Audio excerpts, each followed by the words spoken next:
Team Fortress 2 is known for its casual and laid-back experience, accompanied by an almost extreme variety of weapons, hats, and cosmetics, rivaled only by the massive trading community behind it. Trading became such a norm in the game that they started doing it on the outside. This brought forth big sites like Backpack.tf, TF2 Outpost, and Scrap.tf, just to name a few, all dedicated to the trading arts. So why was trading popular? The reason many started trading was not just for the money, but for the flashy yet expensive unusuals. It's true, you could just buy them, but where was the fun in that? It was more enjoyable to start from zero, working your way from mere weapon drops to scrap metal, to refined metal, to craft hats, to popular cosmetics and weapons, to keys, to buds, and eventually onto an unusual cosmetic.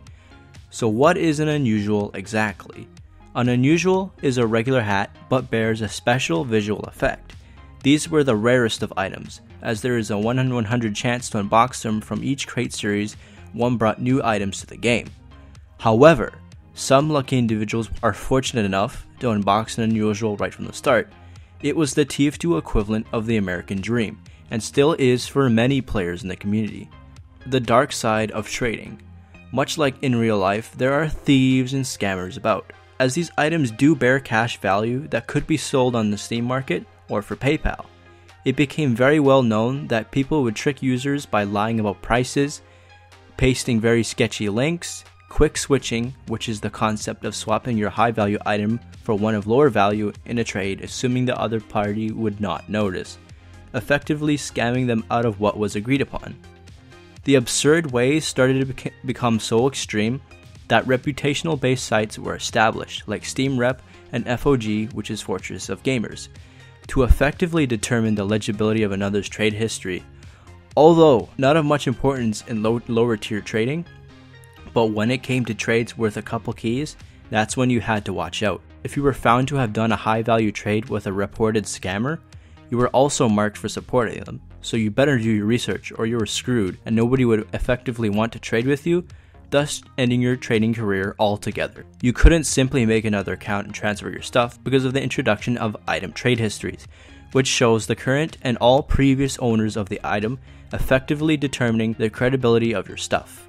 Also, the ban is usually IP based, so that means your whole computer carried that mark. Trading became a risky art, but became very rewarding in the long run. So how did people start? Trading was such a part of the game that you couldn't even feign ignorance to it. It was everywhere. Popular YouTubers were doing it, pros were doing it, your friends were doing it, even kids in secondary school were doing it. So why weren't you? You had nothing to lose, and all to gain if you did what the trading pros did. And plus, it forced people to interact in a thrilling environment found nowhere else. Not even CSGO does it so openly. There are so many factors encouraging you to do it, and plus, it became competitive to achieve the more expensive backpack. The only thing stopping you was premium status in-game, which you could get by buying anything from the Manco store. Once you had acquired premium, you were then granted access to tradable item drops. People start out by doing the most basic of trades, 1 weapon for 1 scrap, or 2 weapons.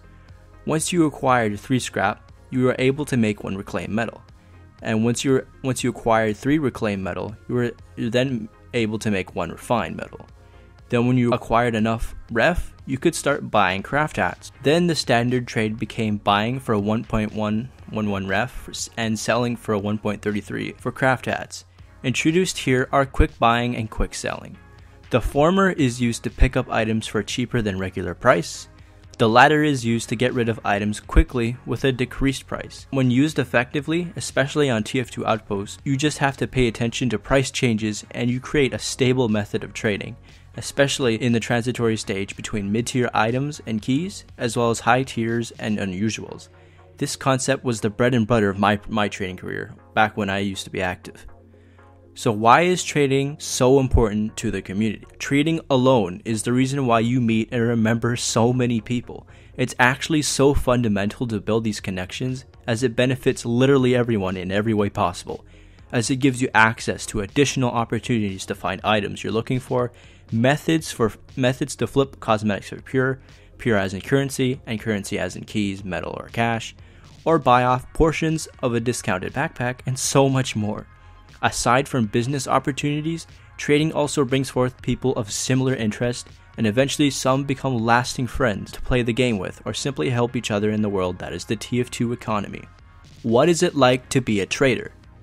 Taking from my personal experience as well as a few others, trading can be a lot of fun. It's basically trading cards in elementary and trading something else in high school, except you don't have to worry about getting jumped or robbed, at least not directly. Trading is an experience unlike any other and has more ups and downs than a jump server. For me, I spent my evenings between watching YouTube and hopping from trade site to trade site while keeping an eye out for the green Steam notification, only to be followed by a trade offer so sad I couldn't even call it one, also followed by an even sadder description. On the surface, trading is kind of frustrating, and sometimes it proves to be more difficult than it needs to be, as seen by Pyro Joe and myself, which we have reflected on, usually on Twitter, just to name a few. But sometimes you can get lucky, and you sell that unusual you've had since Buds died, or you get an actually reasonable offer on your special quality item, such as killstreak weapons, strangers, and promotional items. So the takeaway. People enjoy creating loadouts to fit their liking, lime green everything or not.